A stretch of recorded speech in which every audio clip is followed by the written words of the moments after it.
하나님의 말씀을 보겠습니다. 하나님의 말씀은 예레미야 32장. 하나님의 말씀 예레미야 32장 1절에서 35절까지 제가 한번 봉독하겠습니다. 하나님의 말씀은 예레미야 32장 1절에서 35절까지의 말씀을 제가 한번 봉독하겠습니다. 예레미야 32장 1절 유다의 시드기야 왕 10째 곧 느부갓네살 18째 해에 여호와의 말씀이 예레미야에게 임하니라. 그때에 바벨론 군대는 예루살렘을 에워싸고 선지자 예레미야는 유다의 왕의 궁중에 있는 시위대 뜰에 갇혔으니 이는 그가 예언하기를 여호와의 말씀에 보라 내가 이 성을 바벨론 왕의 손에 넘기리니 그가 차지할 것이며 유다 왕 시드기야는 갈대아인의 손에서 벗어나지 못하고 반드시 바벨론의 왕의 손에 넘겨진 바 되리니 입이 입을 대하여 말하고 눈이 서로 볼 것이며 그가 시드기야를 바벨론으로 끌어가리니 시드기야는 내가 돌볼 때까지 거기에 있으리라. 여호와께서 이와 같이 말씀하시니라. 너희가 갈대아인과 싸울지라도 승리하지 못하리라 하셨다 하였더니 유다 왕 시드기야가 이르되 네가 어찌하여 이같이 예언하였느냐 하고 그를 가두었음이었더라. 예레미야가 이르되 여호와의 말씀이 내게 임하였느니라. 이르시기를 보라 네 숙부 살룸의 아들 하나멜이 너에게 와서 말하기를 너는 아나돗에 있는 내 밭을 사라 내 기업을 물을 권리가 네게 있느니라 하리라 하시더니 여호와의 말씀과 같이 나의 숙부의 아들 하나멜이 시위대 뜰 안 나에게 와서 이르되 청하노니 너는 베냐민 땅 아나돗에 있는 나의 밭을 사라 기업의 상속권이 네게 있고 물을 권리가 네게 있으니 너를 위하여 사라 하는지라. 내가 이것이 여호와의 말씀인 줄 알았으므로 내 숙부의 아들 하나멜의 아나돗에 있는 밭을 사는데 은 17세겔을 달아주되 증서를 써서 봉인하고 증인을 세우고 은을 저울에 달아주고 법과 규례대로 봉인하고 봉인하지 아니한 매매 증서를 내가 가지고 나의 숙부의 아들 하나멜과 매매 증서의 인친 증인 앞과 시위대 뜰에 앉아있는 유다 모든 사람 앞에서 그 매매 증서를 마세야의 손자 네리야의 아들 바룩에게 붙이며 그들의 앞에서 바룩에게 명령하여 이르되 만군의 여호와 이스라엘의 하나님께서 이와 같이 말씀하시기를 너는 이 증서 곧 봉인하고 봉인하지 않은 매매 증서를 가지고 토기에 담아 오랫동안 보존하게 하라. 만군의 여호와 이스라엘의 하나님께서 이와 같이 말씀하시니라. 사람이 이 땅에서 집과 밭과 포도원을 다시 사게 되리라 하셨다 하니라. 내가 매매 증서를 네리야의 아들 바룩에게 넘겨준 뒤에 여호와께 기도하여 이르되 슬프도소이다 주 여호와여 주께서 큰 능력과 펴신 발로 천지를 지으셨사오니 주에게는 할 수 없는 일이 없으시리이다. 주는 은혜를 만민에게 베푸시며 아버지의 지약을 그 후손의 품에 갚으시오니 크고 능력 있으신 하나님이시요 이름은 만군의 여호와이시니이다. 주는 책량에 크시며 하시는 일에 능하시며 인류의 모든 길을 주목하시며 그의 길과 그의 행위의 열매대로 보응하시나이다. 주께서 애굽 땅에서 표적과 기사를 행하셨고 오늘까지도 이스라엘과 인류 가운데 그와 같이 행하사 주의 이름을 오늘과 같이 되게 하셨나이다. 주께서 표적과 기사와 강한 성과 펴신 팔과 큰 두려움으로 주의 백성 이스라엘을 애굽 땅에서 인도하여 내시고 그들에게 주시기로 그 조상들에게 맹세하신 바 젖과 꿀이 흐르는 땅을 그들에게 주셨으므로 그들이 들어가서 이를 차지하였거늘 주의 목소리를 순종하지 아니하며 주의 율법에서 행하지 아니하며 무릇 주께서 행하라 명령하신 일을 행하지 아니하였으므로 주께서 이 모든 재앙을 그들에게 내리셨나이다. 보소서 이 성을 빼앗으려고 만든 참호가 이 성에 이르렀고 칼과 기근과 전염병으로 말미암아 이 성이 이를 치는 갈대아인의 손에 넘긴 바 되었으니 주의 말씀대로 되었음을 주께서 보시나이다. 주 여호와여 주께서 내게 은으로 밭을 사며 증인을 세우라 하셨나이다. 이 성은 갈대아인의 손에 넘기신 바 되었나이다. 그때 여호와의 말씀이 예레미야에게 임하여 이르시되 나는 여호와여 모든 육체의 하나님이라 내게 할 수 없는 일이 있겠느냐. 그러므로 여호와께서 이와 같이 말씀하시니라.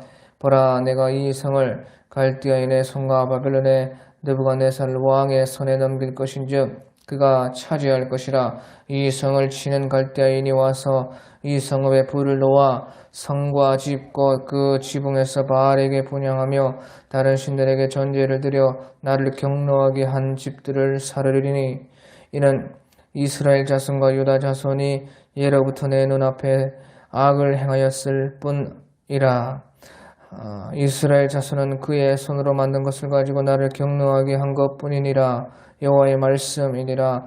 이 성이 건설된 날부터 오늘까지 나의 노여움과 분을 일으키므로 내가 내 앞에서 그것을 옮기려 하느니 이는 이스라엘 자손과 유다 자손이 모든 악을 행하여 내 노여움을 일으켰음이라. 그들과 그들의 왕들과 그의 고관들과 그의 제사장들과 그의 선지자들과 유다 사람들과 예루살렘 주민들이 다 그러하였느니라. 그들이 등을 내게로 돌리고 얼굴을 내게로 향하지 아니하며 내가 그들을 가르치되 끊임없이 가르쳤는데도 그들이 교훈을 듣지 아니하며 받지 아니하고 내 이름으로 일컫는 집에 자기들의 가증한 물건들을 세워서 그 집을 더럽게 하며 흰놈의 아들의 골짜기에 바알의 산당을 건지고 있으며 자기들의 아들들과 딸들을 몰래 앞으로 지나가게 하였음이니라. 그들이 이런 가증한 일을 행하여도 유다로 범죄하게 한 것은 가증한 일을 행하여 유다로 범죄하게 한 것은 내가 명령한 것도 아니요 내 마음에 둔 것도 아니니라. 35절까지입니다. 예레미야 선지자께서는 이제 31장에서 유다의 시드기야 왕 열재해다 그렇게 말씀을 하고 있습니다. 이 유다 왕국이 예루살렘이 1차로 완전히 멸망되는 것은 바로 시드기야 왕 11번째 해인 것입니다. 그러니까 이제 예루살렘이 멸망하기 한 1년 전이다 하는 그런 뜻인 것입니다. 그래서 유다의 20대 왕, 마지막 20대 왕 시드기야 왕 10째 곧 느부갓네살 18째 해에 여호와의 말씀이 예레미야에게 임하니라 그렇게 말씀하고 있습니다. 그리고 이제 이 시드기야 왕이 10째 해에 있었는데요. 그런데 이제 이 예루살렘이 벌써 포위된 것은 시드기야 9째 해부터 포위돼서 시드기야 9째 해, 10째 해, 11째 해에 예루살렘이 멸망을 받습니다. 그래서 이제 2절에 보면 그때의 바벨론 군대는 예루살렘을 에워싸고 선지자 예레미야는 유다의 왕의 궁중에 있는 시위대 뜰에 갇혔으니 그렇게 해서 바벨론 군대가 벌써 예루살렘을 에워싸고 있었다는 것입니다. 이 바벨론 군대가 예루살렘을 에워싸는 것은 시드기야 왕 9년 10월 10일에 공습을 시작을 했습니다. 그래서 이제 10째 해가 되었다는 것은 벌써 한 최소한 이제 몇 개월 이상이 되었다는 것이죠. 그래서요, 이 예루살렘을 바벨론 군대가 한 2년 정도, 만 2년 정도, 횟수로는 3년 정도를 에워싸고 이제 시드기야 11년에 예루살렘 성을 무너뜨리는 것입니다. 그런데 시드기야 왕 10째 해는 벌써 이렇게 바벨론 군대가 예루살렘을 에워싸가지고 이제 성 밖에서 이제 또 성 안에서 전쟁을 하고 있는 그런 형국이다 하는 것입니다. 그리고요, 그때에 이미 벌써요, 하나님께서 예언하신 대로 칼과 기근과 전염병이 벌써 예루살렘 성 안에서 돌고 있었습니다.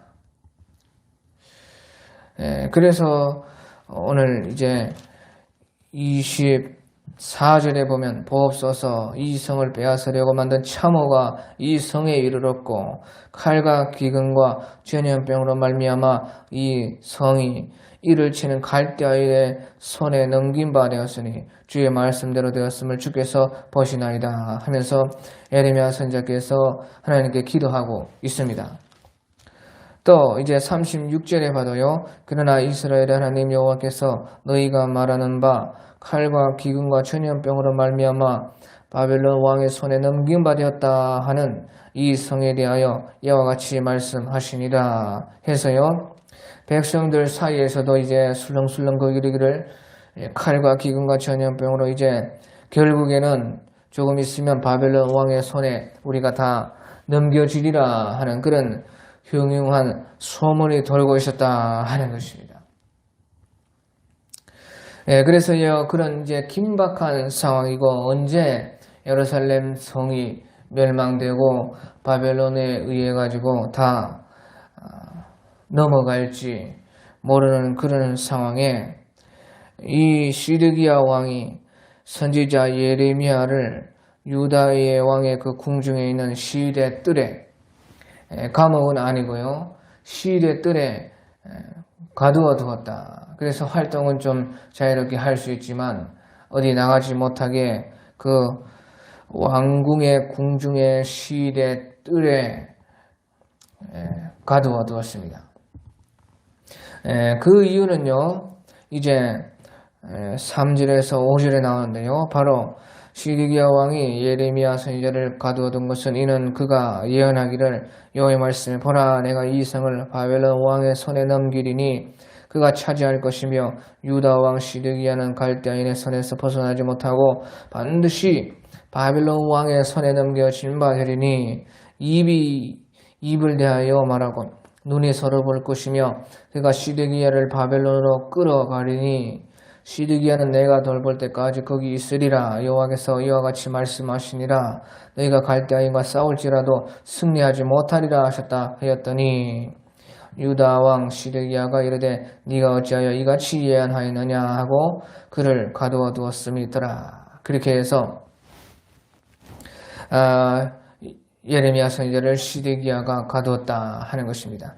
그런데 여기에서 이제 시드기야는 내가 돌볼 때까지 거기 바벨론에 있으리라. 이 말은요, 여기서 돌본다는 것은 시드기야가 죽는다는 것입니다. 그래서 우리가 예레미야 52장 10절 같은 데 보면요, 그 시드기야의 말로가 어떻게 되는지 나와 있습니다. 예레미야 52장 10절 11절 같은 데 보면 바벨론 왕이 시드기야의 아들들을 그의 눈앞에서 죽이고 또 라블라에서 유다의 모든 고관을 죽이며 시드기야의 두 눈을 빼고 노사슬로 그를 결박하여 바벨론 왕이 그를 바벨론으로 끌고 가서 그가 죽는 날까지 오게 가두었더라 해서요. 이 시드기야는 두 눈이 뽑히고 노스로 결박되어 가지고 바벨론으로 끌려가 가지고 거기 감옥에서 참 비참한 죽음을 죽었다 하는 것입니다. 그렇게 예언을 하니까 이 시드기야가 예레미야 선지자를 가두었다는 것입니다. 그리고요, 그런 것도 있고 또 시드기야가 이 예레미야 선지자를 가두는 것은 정녕 네가 말한 대로 되나 안 되나 보자. 그래가지고 예레미야 선지자를 네가 이렇게 갇혔어도 네가 그와 같이 예언하는가 그것을 확인코자 하는 그런 사람의 심리가 또한 있었던 것입니다. 그리고 이 예레미야 선지자는 그가 말하는 대로 이때까지 다 이루어졌고 또 앞으로도 이루어질 것인데 이 예레미야 선지자를 잡고 있으면 그래도 자기가 살 수 있을까 하는 그런 어떤 희망에서 이 시드기야는 예레미야 선지자를 이렇게 자기의 시대 뜰에 가두어 두었던 것입니다. 자, 그래서 이제 예레미야 선지자의 예언의 말씀대로 예루살렘 성이 이제 1차로 완전히 멸망받고 대환란 속으로 들어갔고 칼과 기근과 전염병이 벌써 시작되었고 돌고 있고 이제 결국에는 이 예루살렘이 멸망을 받는데요. 이제 마지막 대환란의 때도 계시록 13장 10절에서 이 예레미야 선지자와 같이 잡힐 자는 잡히게 되고 죽음을 당할 자는 죽음을 당한다 하고 그렇게 우리에게 말씀을 하고 있는 것입니다. 그래서 우리가 계시록 13장 10절을 보면 이때는 이제 마지막 대환란의 그 때인데요. 계시록 13장 10절에 사로잡힐 자는 사로잡혀 갈 것이요 칼에 죽을 자는 마땅히 칼에 죽을 것이니 성도들의 인내와 믿음이 여기 있느니라. 그래서 이제 이전 성경에서는요, 우리 개역 한글에서는 사로잡히는 자는 사로잡는 자는 사로잡힐 것이요 또 칼에 죽이는 자가 마땅히 칼에 죽을 것이니 성도들의 인내와 믿음이 여기 있느니라. 그렇게 번역을 했었습니다. 그러니까 말이 맞지를 않으니까 이제 개역 개정에서 다시 이제 예레미야 15장 2절에 있는 그 말씀과 동일하게 하나님 말씀이 다 짝이 있습니다. 그래서 그 짝에 맞는 말씀과 이제 똑같이 다시 잘 이제 새로 번역을 했는데요. 그래서 개역 개정에서는 잘 되어 있습니다. 개역 개정 요한계시록 13장 10절에 보면 사로잡힐 자는 사로잡혀 갈 것이요 칼에 죽을 자는 마땅히 칼에 죽을 것이니 성도들의 인내와 믿음이 여기 있느니라. 그렇게 말씀하고 있는 것입니다. 자, 그래서 사로잡힐 자는 사로잡혀가고 죽임을 당할 자는 죽임을 당하게 됩니다. 그래서 이 예레미야 선지자와 같이 사로잡혀서 감옥에 갇힐 사람들이 또 있고 또 죽을 사람들도 있다는 것입니다. 대환란에 순교할 사람들은요 순교를 하게 되는데 그런데 또 그때에 이와 같이 잡혀서 죽지 않을 사람도 있다는 것이에요. 그때에 그러면 누가 죽지 않는가? 우리가 그것을 이제 성경을 자세히 살펴보면 또 죽지 않을 사람들은 죽지 않은 것을 알 수가 있는데요. 바로 그때에 믿음이 확고하지만 순교에 이르기까지 그 믿음이 아직 도달을 하지 못한 사람들은 그때 죽지 않습니다. 그래서 성경은 이런 사람들을 향해서 작은 자들에게는 내가 내 손을 들이우리라. 그렇게요. 스가랴 13장 7절에 예언을 해두었습니다. 그래서 그때에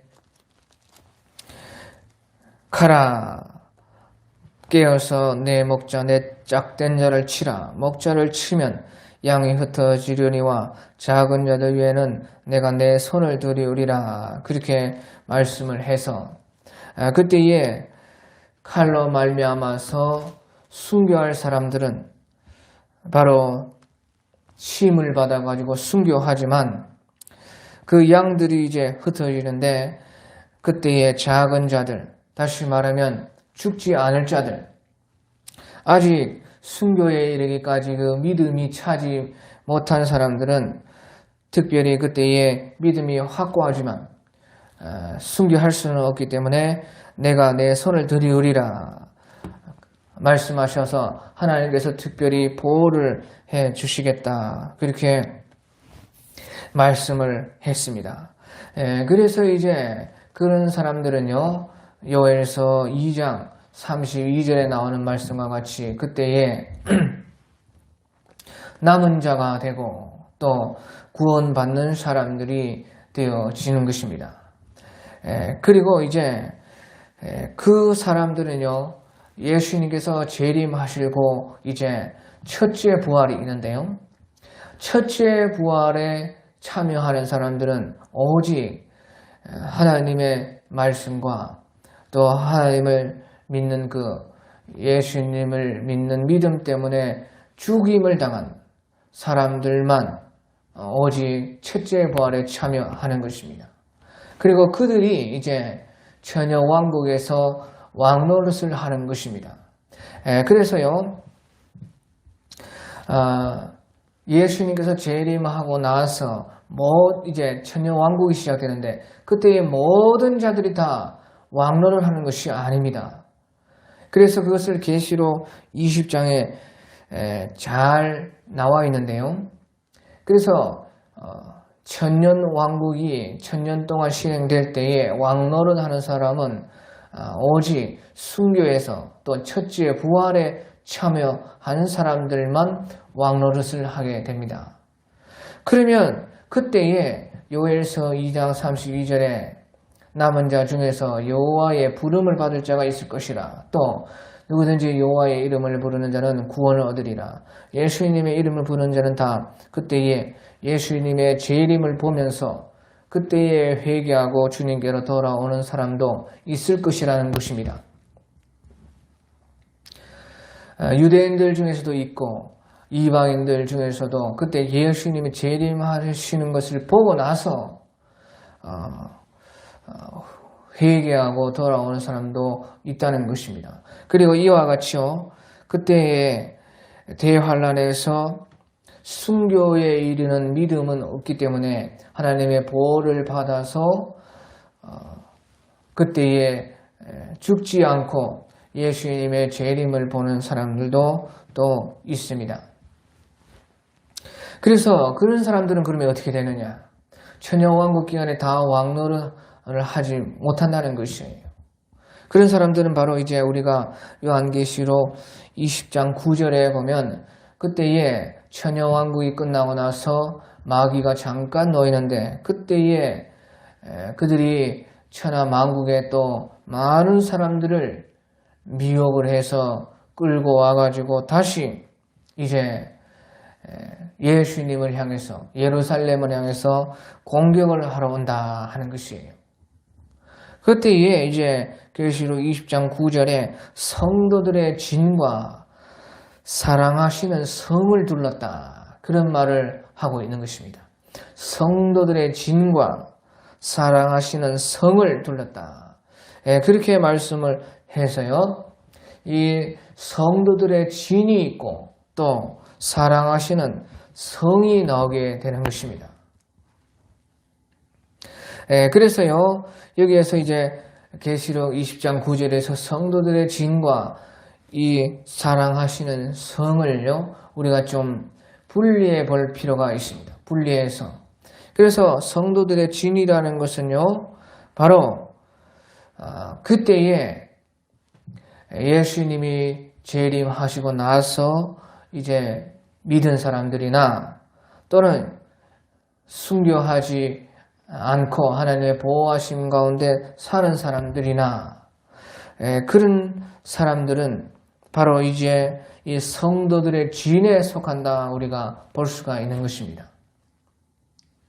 왕노를 한다는 것이 아닙니다. 그래서 성도들의 진이라는 말이 나오는 것 같습니다. 그리고 나서 또 사랑하시는 성이라 했는데 그 사랑하시는 성이라는 것은 그 안에서 왕노를 하는 그 첫째 부활에 참여한 사람들이 있게 되는 것입니다. 자, 그래서 이런 것을요, 우리 스가랴서에서도 말씀을 하고 있습니다. 스가랴서에 보면요, 그때에 이방의 사람들이 초막지를 지키려고 예루살렘으로 온다. 그런 말이 있어요. 그래서요, 이제 스가랴서 14장에 보면요, 예수님께서 재림하고 나서 천여왕국의 모습이 나오는데 그때에 16절에 보면 스가랴서 14장 16절에 보면 예루살렘을 치러 왔던 이방 나라들 중에서 대환란 전에 이제 대환란이 일어나고 나서 예루살렘을 치러 왔던 그 이방 나라들 중에 남은 자가 있습니다. 그 말은 대환란 기간 중에서 이제 예수님을 대적하다가 다시 말하면 예수님의 재림을 보고 이방인들 가운데서 많은 사람들이 회개하고 돌아왔다는 것입니다. 그 사람들 중에 해마다 올라와서 그 왕 만군의 여호와께 경배하며 초막절을 지킬 것이라. 땅에 있는 족속들 중에 그 왕 만군의 여호와께 경배하러 예루살렘으로 올라오지 아니하는 자들에게는 비를 내리지 아니할 것인즉. 그래서요, 그때에 이제 이방 나라들 중에서도 남은 자가 있어서 예수님의 재림을 보고 회개한 사람들이 있어가지고 이제 천년왕국으로 들어갔는데, 그 천년왕국에 들어간 그 사람들은 예루살렘 왕국, 다시 말하면 왕노릇하는 거기에 있는 것이 아니고 이방 세계에 그대로 있다는 것이에요. 그래서 마지막 천년왕국이 끝나고 났을 때에, 마귀가 잠깐 놓일 때에 이방 세계에 아직 남아있던 그 사람들을 다시 미혹을 해서 다시 끌고 와가지고 다시 이제 예루살렘을 공격을 하려고 하고 성도들의 진과 사랑하시는 그 성을 둘러싸가서 예수님을 다시 대적하려고 했다 하는 것이에요. 그것이 천년왕국의 끝에 있는 일인 것입니다. 그래서 천년왕국이 되었을 때에는 모든 사람들이 왕노릇하는 것이 아니고 바로 첫째 부활에 참여하고 순교했던 그 사람들도 예수님이 초림하시고 나서 재림하실 때까지 지금까지 순교했던 그분들이 부활을 해서 왕노릇을 하게 되고, 그 외에 이제 예수님의 재림을 하시는 것을 보고 믿는 그 사람들이나 아니면 이제 믿음이 약해서 그때에 순교하지 못하고 살아남은 사람들은요, 바로 이 성도들의 진에 속하게 되고, 또 예루살렘 그 왕국, 천년왕국 중에서 예루살렘 그 왕국의 밖에, 성 밖에서 이제 성도들의 진을 치고 사는 그 사람들이 되어진다 하는 것을 우리가 이제 성경을 통해서 알 수가 있다 하는 것입니다. 자, 아무튼지요, 그래서 대환란 때에 다 죽는 것이 아니라 어떤 사람들은 잡혀가기도 하고 또 죽을 사람들은 죽게 된다 하고 말씀을 하고 있습니다. 그리고 또 이제 어떤 사람이 또 죽지 않느냐, 바로 마지막 사명이 있는 사람들은 죽지 않습니다. 하나님께서는 우리는요, 사명이 끝나지 않는 한 절대 무슨 일이 있어도 우리가 죽지 않게 하시는 것입니다. 그래서 이 예레미야 선지자께서도요, 이때에 그의 사명이 끝나지 않았기 때문에 죽지 않았고, 하나님의 사역의 숫자인 40년이 다 차야 되기 때문에 예레미야 선지자께서는 죽지 않았습니다. 그래서 사로잡혔지만 죽지 않고 마지막 끝까지 그의 사역 기간인 40년 정도가 다 찰 때까지 그 사명을 다 하시고 나서 이제 끝에 애굽으로 끌려가가지고 거기에서 순교를 하시게 되는 것입니다. 그래서 사로잡힐 자는 사로잡히게 되고, 대환란 때에 죽임을 당할 사람들은 죽임을 당한다. 그런데 누가 죽지 않게 되느냐? 바로 믿음이 확고하지만 순교의 그 믿음까지 자라지 못한 이들은 하나님의 도움으로서 죽지 않게 되고, 또 마지막 사명이 있는 사람들은 또 죽지 않게 되어지고, 그래서요, 계시록 11장의 두 증인도 그와 같은 것입니다. 두 증인도요, 3년 6개월 동안 다 그들의 사역을 다 하게 되는 것이에요. 그러나서 이제 큰 지진이 그 뒤에 있는데요, 그러니까 다시 말하면 재림 직전에 그들은 천녀 왕국에 들어가서 왕노를 하셔야 될 분이시기 때문에 재림 직전에 죽습니다. 그래서 재림 직전에 두 선지자, 두 증인, 두 촛대, 두 감람나무가 그만 이제 죽임을 당하고 3일 후에 다시 그들이 일어나게 되어서 이제 하늘로 올라가는 것입니다. 그때에 큰 지진이 나는 것이에요. 그래서 큰 지진 가운데 예수님이 오신다는 것입니다.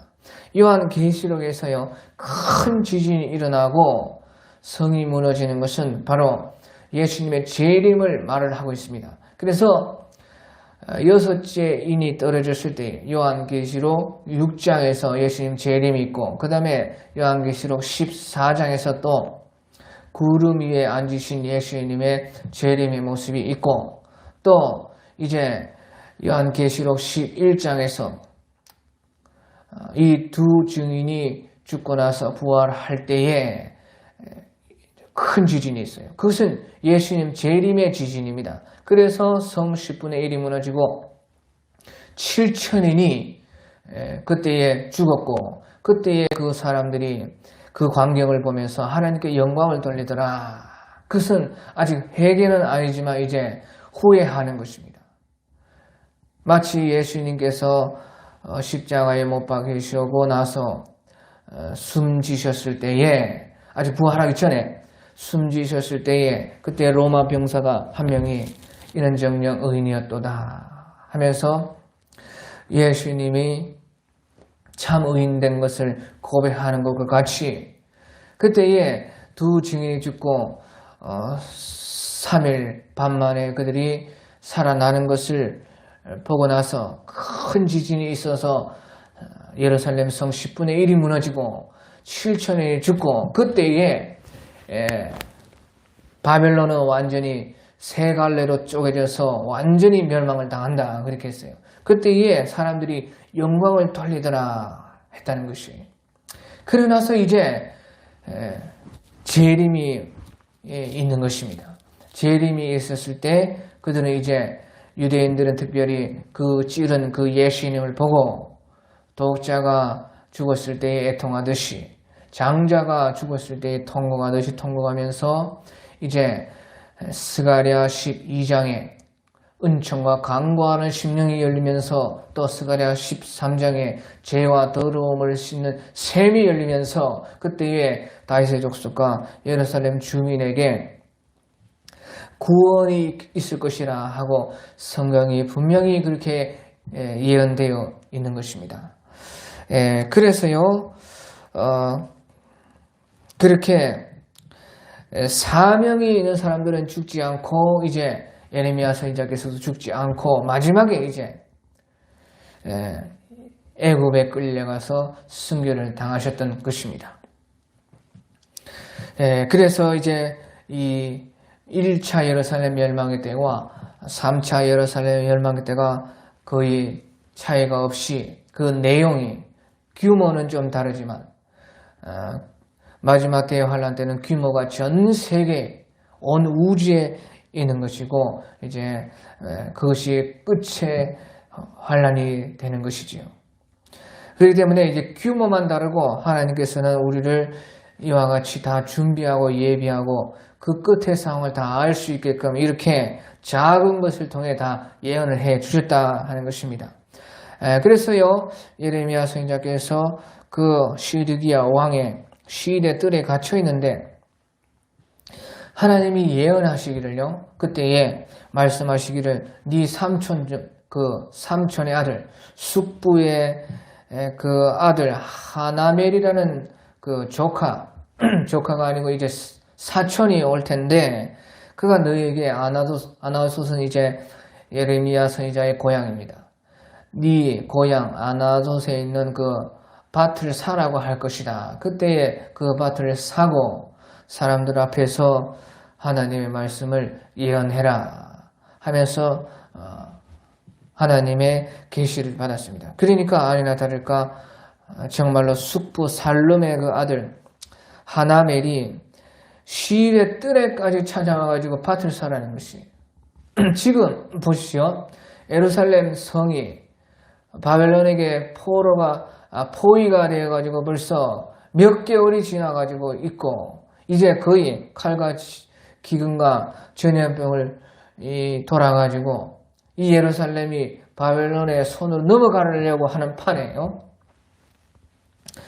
자기의 그 사촌이 와가지고 밭을 사라는 것이, 또 예레미야 선지자께서 시위대 뜰 안에 갇혀있는 판국인데 거기까지 찾아가지고 밭을 사라고 하니까 이거 참 너무도 참 있을 수가 없는 일이었다 하는 것입니다. 그런데 하나님께서는 예레미야 선지자께서 그런 일이 있을 것이고 네가 그 밭을 사야 되고, 밭을 사면서 사람들에게 예언하기를 예루살렘 성이 다 무너져서 포로가 될 텐데 70년 후에는 다시 여기로 돌아와서 이 밭을 사게 될 것이라는 것을 행동으로 이스라엘 백성들에게 행동 예언을 하라는 것이에요. 그러니까 아니나 다를까 그 사촌 하나멜이 와가지고 너는 베냐민 땅 아나돗에 있는 나의 밭을 사라. 기업의 상속권이 네게 있고 물을 권리가 네게 있으니 너를 위하여 사라 하는지라 하니까 내가 이것이 여호와의 말씀인 줄 알았으므로 내 숙부의 아들 하나멜의 아나돗에 있는 밭을 사는데 은 17세겔을 달아주되 증서를 써서 봉인하고 증인을 세우고 은을 저울에 달아주고 법과 규례대로 봉인하고 봉인하지 아니한 매매 증서를 내가 가지고 나의 숙부의 아들 하나멜과 매매 증서의 인친 증인 앞과 시대들에 앉아있는 유다 모든 사람 앞에서 그 매매 증서를 마세야의 손자 네리아의 아들 바루에게 붙이며 그렇게 말씀하고 있는 것입니다. 그래서 이 말씀은 바로 하나님께서요 말씀하셨을 때 지극히 작은 것도 그대로 이루어진다는 것입니다. 이것이 하나님의 말씀인 것이, 하나님께서 어떻게 되리라 말씀하셨다는 것은 반드시 이루어지는 것이 바로 하나님의 말씀인 것입니다. 작은 것도 그렇고 큰 것도 그렇고, 그래서 크든지 작든지 우리가 그것을 통해서 하나님의 말씀이 반드시 이루어지고 하나님은 절대로 변치 않으시는 하나님이시라는 것을 우리는 알 수가 있다 하는 것입니다. 그래서요 예레미야 선지자께서는 은 17세겔을 가지고 그 자기 고향 아나돗에 있는 그 밭을 사고 이제 사람들에게 예언하기를 15절에 만군의 여호와 이스라엘 하나님께서 이와 같이 말씀하시니라 사람이 이 땅에서 집과 밭과 포도원을 다시 사게 되리라 하셨다 하니라 해서 사람들이 이 바벨론의 포로 생활에서 다시 귀환해서 회복될 것을요 믿으라고 예언을 하고 있는 것입니다. 그것이 가짜라면요 지금 예루살렘 성이 이제 다 멸망해가지고 바벨론 왕의 손에 들어갈 판국에 이 모든 국토 강산을 다 빼앗길 판에 무슨요 지금 돈을 17세겔이나 들여가지고 지금 밭을 사겠습니까? 그러니까 예레미야 선지자의 이런 행동을 보고 반드시 그렇게 된다는 것을 백성들을 보고 믿으라는 것입니다. 그런데요 그렇게 예레미야 선지자께서 백성들을 보고 17세기를 가지고 밭을 사면서까지 바벨론 왕에게 다 빼앗길 그 자기 조국을 놓고 회복될 것을 믿으라고 했지만요 자기도 그것이 믿어지지가 않았습니다. 안 그렇겠습니까? 지금 벌써 몇 개월째 바벨론이 포위해가지고 예루살렘 성을 둘러싸고 있고 땅값은 뭐 누가 줘도 안 하는 그런 땅값인데 그것을요 17세겔이나 주고 하나님께서 사라고 하니까 그것을요 그렇게 하나님이 시키시는 대로 예언을 했지만요 예레미야 선지자께서도요 그 믿음이 잘 안 갔다 그 말이에요. 그래서요 이제 예레미야 선지자께서는요 자기가 그렇게 예언을 해놓고도 기도하기를 내가 매매 증서를 내리하여 아를 바룩에게 넘겨준 뒤에 여호와께 기도하여 이르되 슬프도소이다 주 여호와여 주께서 큰 능력과 표심파로 천지를 지으셨사오니 주에게는 할 수 없는 일이 없으시니이다. 주는 은혜를 천만에 내게 베푸시며 아버지의 지약을 그 후손의 손에 갚으시오니 크고 능력이 있으신 하나님이시오 이름은 만군의 여호와시니이다. 주는 책략에 크시며 하시는 일에 능하시며 인류의 모든 길을 주목하시며 그의 길과 그의 행위의 열매대로 보응하시나이다. 주께서 애굽 땅에서 표적과 기사를 행하셨고 오늘까지라도 이스라엘과 인류 가운데 그와 같이 행하사 주의 이름을 오늘과 같이 되게 하셨나이다. 이렇게 말을 하면서요. 이제 25절을 보면요. 25절에 주 여호와여 주께서 내게 은으로 밭을 사며 증인을 세우라 하셨으나 이 성은 갈대아인의 손에 넘기신 바 되었나이다. 그렇게 말을 하는 것입니다. 하나님께서 크신 하나님이신 것을 제가 알고 주의 이름은 만군의 여호와시고 만왕의 왕이시오 만주의 주이신 만군의 여호와이시고 바로 여호와 구원의 하나님이신 것을 제가 믿지만은 그래도 또 사람으로서 잘 안 믿어지는 것이 주 여호와여 주께서 내게 은으로 밭을 사며 증인을 세우라 하셨으나 이 성은 갈대아인의 손에 지금 넘긴 바 되었나이다. 지금 갈대아인의 손에 넘긴 바 된 판국에 어떻게 이것이 맞는지 저도 잘 믿어지지 않습니다. 그렇게 예레미야 선지자께서 말씀을 하고 있다는 것입니다. 그래서 오늘 이 예레미야 선지자께서 기도한 내용 중에 중요한 것은 18절에 주는 은혜를 천만에 내게 베푸시며 아버지의 지약을 그 후손의 품에 갚으시오니 크고 능력이 있으신 하나님이시오 이름은 만군의 여호와시니이다 해서요. 바로 옛 언약이 어떤 언약인지 우리에게 말씀하고 있는 것입니다. 하나님께서 이스라엘 가운데 맺으신 옛 언약이라는 것이 바로 주는 은혜를 천만에 내게 베푸시며 아버지의 죄악을 그 후손의 품에 갚으시는 바로 옛 언약이라 하는 것이 이것이 옛 언약이고 또 이 옛 언약은 이스라엘 백성들에게만 해당하는 것이 아니라 바로 일반 모든 이방 모든 족속 모든 사람들에게도 해당하는 언약이 바로 이 옛 언약인 것입니다.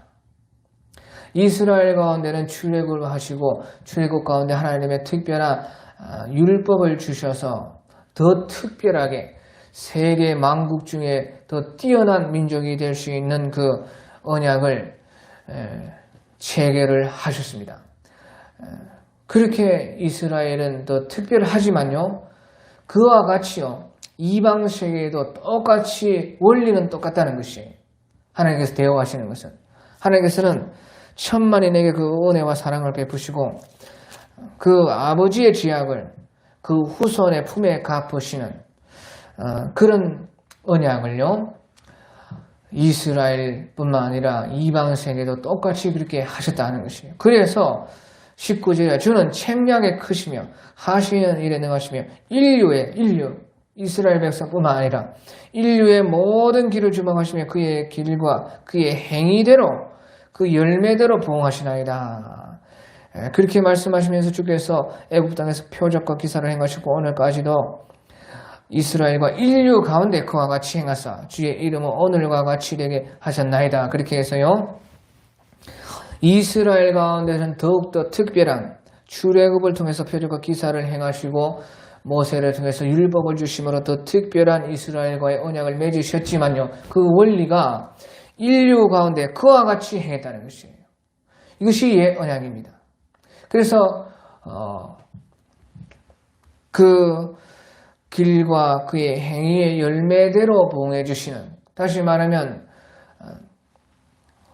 복도 후손으로 내려가고 또 저주도 후손으로 그 죄악도 후손으로 내려가고 그렇게 해서요.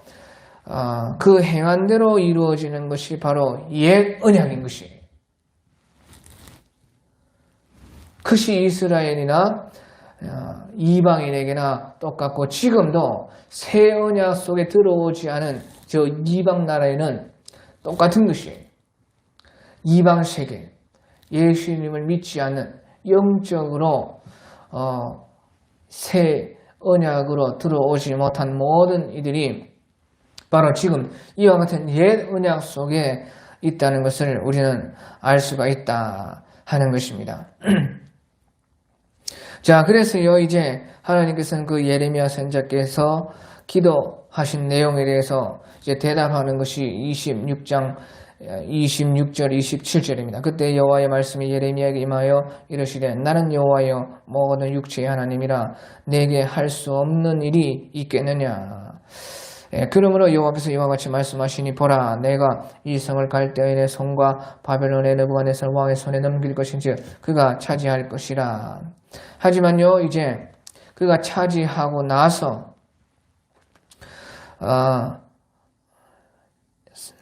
이제 36절부터 그러나 이스라엘 하나님 여호와께서 너희가 말하는 바 칼과 기근과 전염병으로 말미암아 바벨론 왕의 손에 넘긴 바 되었다 하는 이 성에 대하여 이와 같이 말씀하시니라 해서요.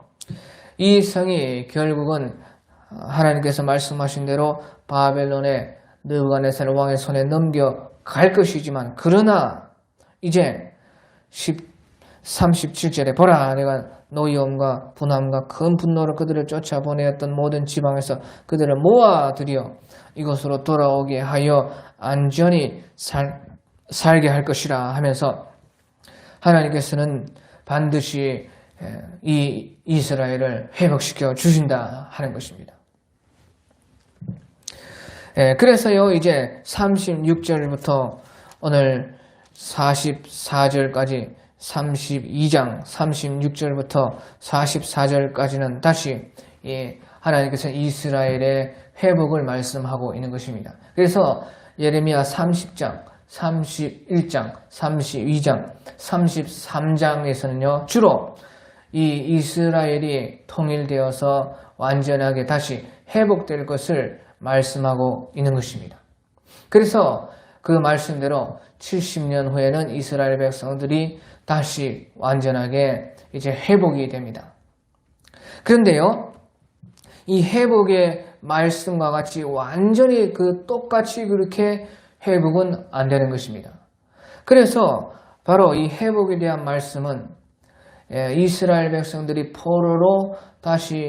포로에서 귀환해서 돌아와서 회복되는 것과 이제 완전히 회복되는 마지막 예수님께서 재림해 오고 나서 완전하게 회복되는 것을 또 같이 말하고 있다 하는 것이에요.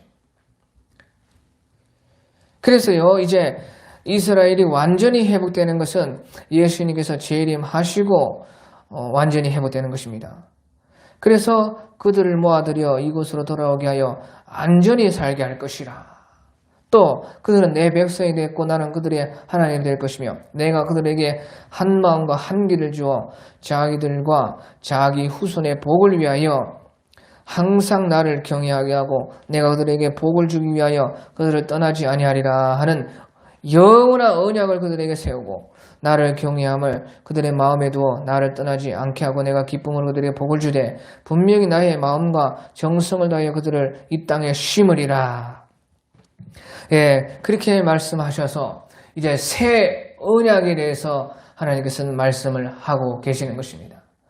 이스라엘이 바벨론에서 포로로 귀환돼서 회복될 것과 이제 새 언약을 통해서 완전하게 이스라엘 백성들이 회복될 것을 이제 두 개 같이 이렇게 이중으로 하나님께서는 말씀을 하고 있는 것입니다. 그래서요 이스라엘 백성들이 완전히 이때 회복이 안 되었어요. 왜 그러냐 하면요 바벨론에서 돌아온 후에도요 이 이스라엘 백성들은 또 페르시아 그 지배를 받았습니다. 페르시아 지배를 받고 또 헬라의 지배를 받고 로마의 지배를 받고 그렇게 이제 이 이스라엘 땅에서 안전하게 계속 살지를 못했다 그 말이에요. 그리고 나서요, 또 그 신앙이 이제 그렇게 되다 보니까 여기에 한 마음과 한 길을 줘서 자기들과 자기 후손의 복을 위하여 항상 나를 경외하고 한다 했는데요. 이스라엘 백성들이 그와 같이 이제 바벨론으로서 돌아왔지만은 또 메데 바사의 메데 페르시아의 지배를 받고 또 헬라의 지배를 받고 또 로마의 지배를 받고 그렇게 해서 하다 보니까요. 이스라엘 백성들의 신앙이 어떻게 되느냐. 이스라엘 백성들의 신앙은 민족주의적으로 변했습니다. 하도 외세의 지배를 받다 보니까 자기들 민족주의, 자기 나라에 대한 그 나라에 대한 사랑과 신앙이 이제 완전히 거의 하나가 되는 민족주의적 신앙이 되었습니다. 그게 좋은 것이 아니거든요. 그래서 오직 한 길, 한 마음으로 하나님을 향해야 되는데 그것이 신앙이 민족주의적으로 변하면서 또 외식의 신앙으로 변했습니다. 외식적. 그래서 바벨론 포로 귀환 이후에 사두개인 민족주의자들 또 바리새인 외식주의자들 신앙이 민족주의적이 되고 외식적인 신앙으로 다 변해버렸습니다. 그래서 그때에 이제 사두개인 바리새인 그런 사람들이 이제 나오기 시작해가지고 예수님이 오셨을 때는 바로 그 사두개인과 바리새인들과 대제사장들과 그런 사람들이 예수님을 대적하고 예수님을 마침내는 죽였다 하는 것입니다.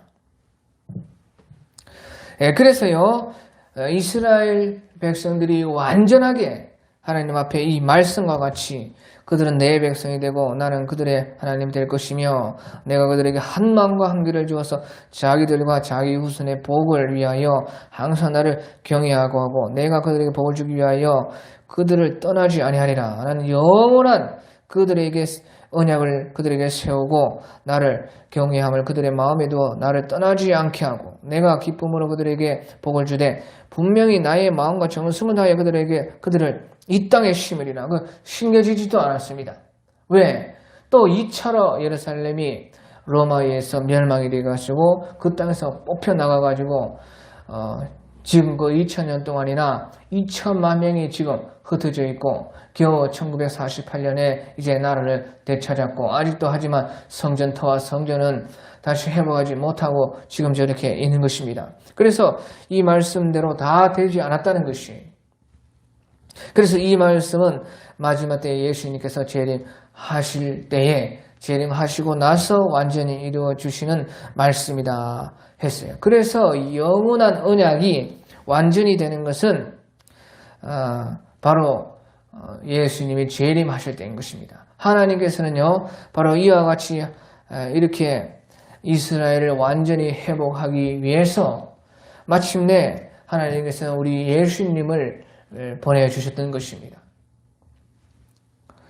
그래서 영원한 언약이라는 것은 하나님의 언약이라는 것은 항상 피로써 되는 것입니다.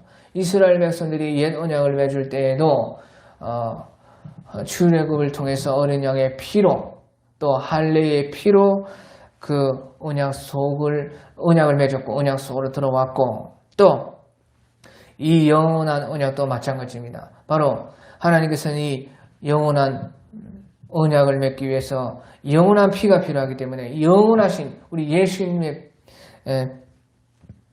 피가 있어야 되는 것이. 그래서 예수님을 자기 땅에 보냈습니다.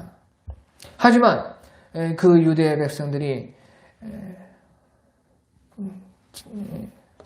내가 자기 땅에 오매 예수님께서 자기 땅에 오매 자기 백성이 영접지 아니하였더라. 자기 땅에 오매 자기 백성이 영접하지 아니하였더라. 그렇게 말을 하고 있는 것이 아닙니까? 그래서 보시죠.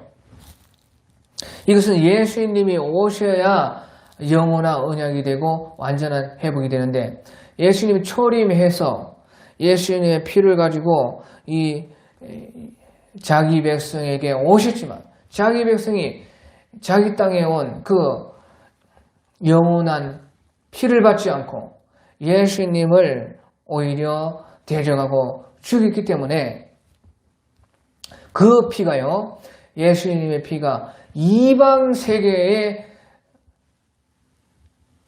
영원한 언약 속으로 이방인들이 들어오게 하는 그 피가 되었어요. 그래서 예수님의 피를 믿는 이방인들이 다 이제 믿음으로써 유대인이 되고 이방인이 된 것이에요. 그래서요, 이 영원한 언약이 지금 우리가 지금 영원한 언약을 가지고 있고, 저 유대인들은 예수님이 오셨을 때에, 초림하셨을 때에 그 피를 부정한 것으로 여기기 때문에, 그 피를 받지 않았기 때문에 이 영원한 언약으로 들어오지 못하고 그만 있던 그 예루살렘 성도 다시 2차로 완전히 멸망하게 됐단 말이에요. 그래서 이 영원한 언약이 완전히 다시 체결되는 것은 예수님이 초림하셨을 때는 그들이 부인했기 때문에 오히려 그 피로 말미암아 우리 이방인의 때가 찾아왔고, 이제 이방인의 때가 다 차서 이방인들이 다 믿을 대로 믿고, 또 이 이방인들 가운데 죄악이 완전히 찼을 때는 예수님께서 재림에 오시는데, 그 재림에 올 때에 다시 자기 백성을 이제 찾는 것이에요. 그래서 그때에 이 영원한 언약이 그들과 완전히 체결이 되고, 이 영원한 언약의 이 말씀이 완전히 그 이스라엘 백성들에게 이루어진다 그 말이에요. 그래서 이 영원한 언약이 보시오, 새 언약인데, 이 새 언약은 39절에 보면 내가 그들에게 한 마음과 한 길을 주어 자기들과 자기들의 후손의 복을 위하여 항상 나를 경외하리라. 그래서 이 영원한 언약, 새 언약이라는 것은 복은 그대로 내려가는 것이에요. 하나님께서 주는 은혜를 천만인에게 베푸시며, 또 출애굽기 그 20장에서 2계명 가운데 나는 천대까지 은혜를 베푸는 자라, 천대까지 복을 내리리라 하시는 말씀처럼요, 새 언약에서 이 복은요 후손에게 계속 내려가는 것이에요. 하지만 이 신앙의 죄는요, 죄값은 이 새 언약에 들어온 사람들은 그 죄와 저주가 끊어지고, 그 죄와 저주가 오히려 복으로 또 바뀌는 것이 새 언약입니다. 그러니까 새 언약, 더 좋은 언약이라 그 말이에요. 복은 자꾸 내려가고 죄는 믿음으로 인해서 끊어지고. 그래서 지금 우리 믿음으로써, 예수님의 피를 믿음으로써 새 언약에 들어온 사람들은요, 그 집안에 아무리 죄가 많고 저주가 있어도 이 예수 믿는 믿음으로써 완전히 다 더 많이 잘 믿을수록 완전히 다 끊어져 버리고, 그 모든 것이 저주가 더 좋은 복으로 바뀌어 버리는 것이에요. 그래서 믿지 않는 가정에서 믿으면 더 훌륭한 믿음의 사람들이 나오는 것이에요. 그리고 또 그 복이 계속 내려가고, 하지만 죄를 지으면요, 그 복이 다시, 죄 지으면 다시 끊어지겠죠. 복이 천대까지 내려가는데 한 마음과 한 길을 가지고 그 윗대에 받은 신앙을 계속 이어받아서 하나님을 경외하면요, 복은 천대까지 내려간다는 것이. 하지만 이 새 언약에서는요, 그 개인적인 언약으로 변했고 영적인 언약으로 변했고, 행위보다는 우리의 마음속의 마음 중심이 더 중요하고, 그 중심을 가지고 이제 우리가 이 신앙의 순종으로 나아오는 것이 더 중요하게 되었기 때문에 이제 그 개인에 따라서 자기가 죄를 지으면 자기에 대한 그 벌은 자기가 또 받게 된다. 이렇게 하나님께서는 이 새 언약에 대해서 말을 하고 있습니다. 그래서요, 예수님께서는요, 이 새 언약을 통해서 우리가 새 언약에 참여하는 자마다 이런 복을 받으라는 것이에요. 그래서요, 이런 복을 하나님께서는 주시고 우리가 받는데 그 중에서요, 가장 큰 복이 무엇이냐? 새 언약에서의 가장 큰 복이 무엇이냐? 이 새 언약에서의 그렇게 영원한 언약 가운데 우리에게 주시는 가장 큰 복은 바로요, 천국을 받는 복입니다. 그래서 여기서 그들이 이 땅에 심으리라. 그들을 이 땅에 심으리라. 새 언약에서 바로 복 중에서 가장 복은 무엇이냐? 바로 천국에 우리가 영원히 심겨지는 것이란 말이에요. 영원히 심겨지는 것입니다. 옛 언약에서는 다 육적인 것이고 다 복이라는 것도 땅의 복인 것이에요. 땅.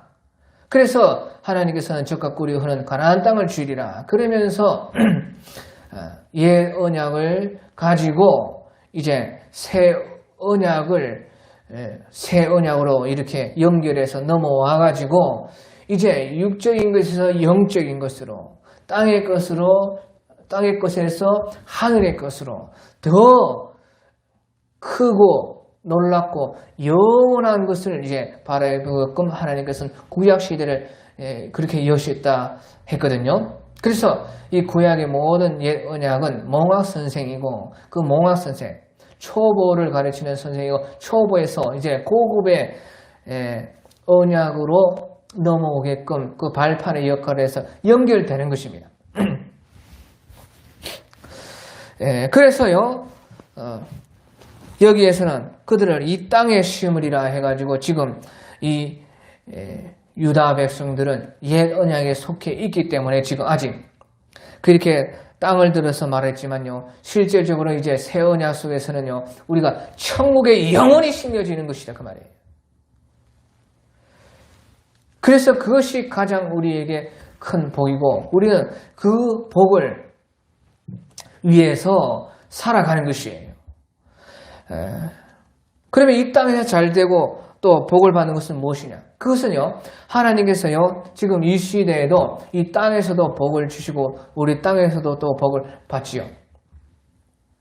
또 그러면서도 이 천국의 복을 향해서 나아가는 것이고, 그런데 이 땅에서 하나님께서 복을 주시는 것도 실질적으로는요, 이 땅에서 복을 받는 것도 바로 그 하늘 나라의 복을 받기 위한 것이에요. 그래서 땅의 복을 하나님이 주셨다면 그것을 하늘나라에 투자한다는 것이에요. 투자하라는 것입니다. 하나님 나라, 천국을 위해서 쓰라는 것이고, 자기가 먼저 그런 땅의 복을 받으면요, 자기가 먼저 어떻게 됩니까?